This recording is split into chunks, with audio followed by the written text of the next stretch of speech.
Hey guys, welcome back to Roto Renovations, where today we're going to be building a no-rot window box. Here we go.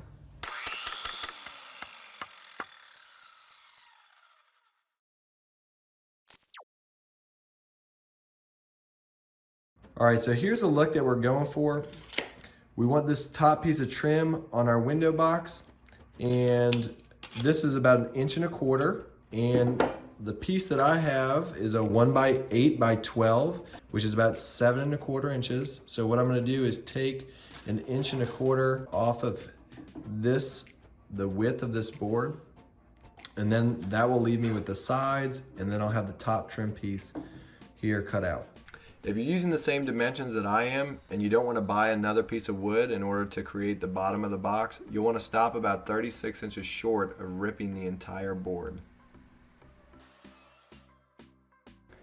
I decided to go with a 45-degree mitered edge on the front to make it have more of a seamless look, and I measured 36 inches, which is the length of my window box, from the outside of that angle to the outside of where I'm going to be cutting.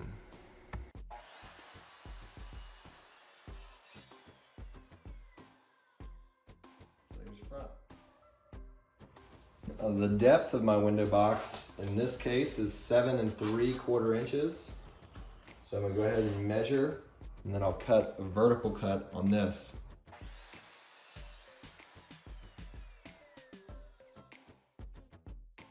All right, there's one joint. To cut the other side, you take the side you've already cut, put it on there, draw a line. You want to cut on the outside of that line.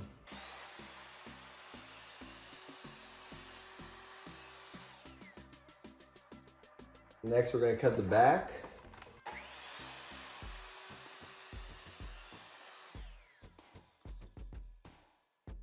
The nice thing about woodworking is you can do things a variety of different ways. You can use pocket screws like we're going to do here, and we'll also use a combination of brad nails or finishing nails to do the front.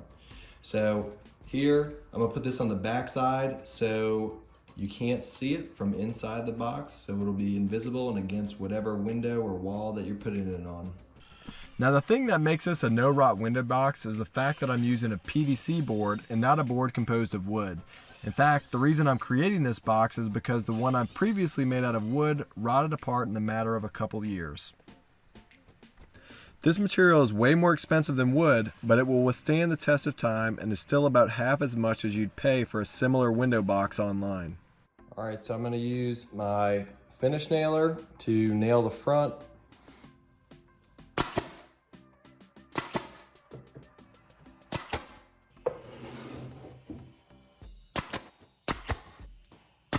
I want my board to be inside of here and not just sitting on the bottom, because then you're going to see the lip on the front and on the sides of the window box. So you can take your box and you can set it on here, and once everything is lined up, trace where the inside of my box needs to be. Here you'll notice if I had ripped the entire 1x8 by 12, I wouldn't have had enough material to finish the bottom of the box.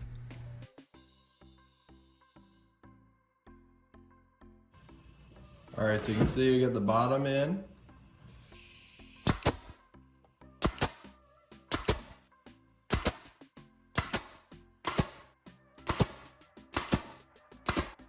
All right, now we're gonna do our top piece of trim with the miter saw. Start with a 45-degree cut.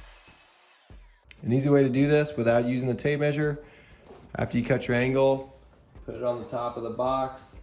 Then you're gonna measure from this point on this angle, and then you'll mark a line like I did here at this point, and then you're gonna cut basically from this mark out. The next cut is just after you have your angle cut, which you should just have it from the board you just used, do the same exact thing. Hold it up, get your pencil,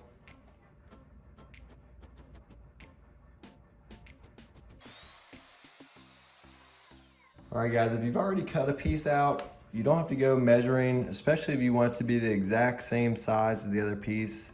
Remember, you can just take your template and then trace it onto whatever it is that you're cutting.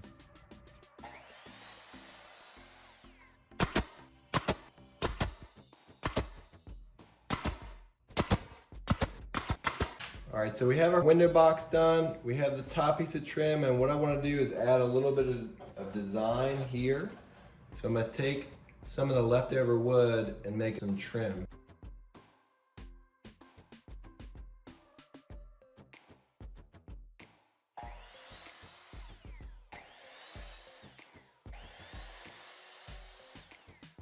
All right, so I measured to the center of the box, which is 18 inches, and then the center of this piece, which is 16 inches, so this is 32 inches long, this trim piece, or decorative piece.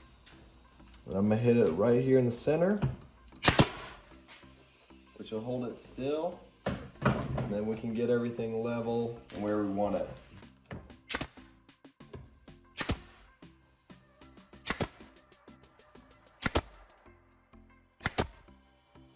All right, so we got our top trim on, and we got the decorative trim on the front. Now all we have to do is plug all the holes. I'm actually gonna caulk some areas just to seal up any little cracks, and then we're gonna paint it. Now that we have the window box installed, we can go ahead and add any flowers you want. If you have any questions, please comment below. If you like it, please subscribe, and we'll see you next time. Peace and God bless.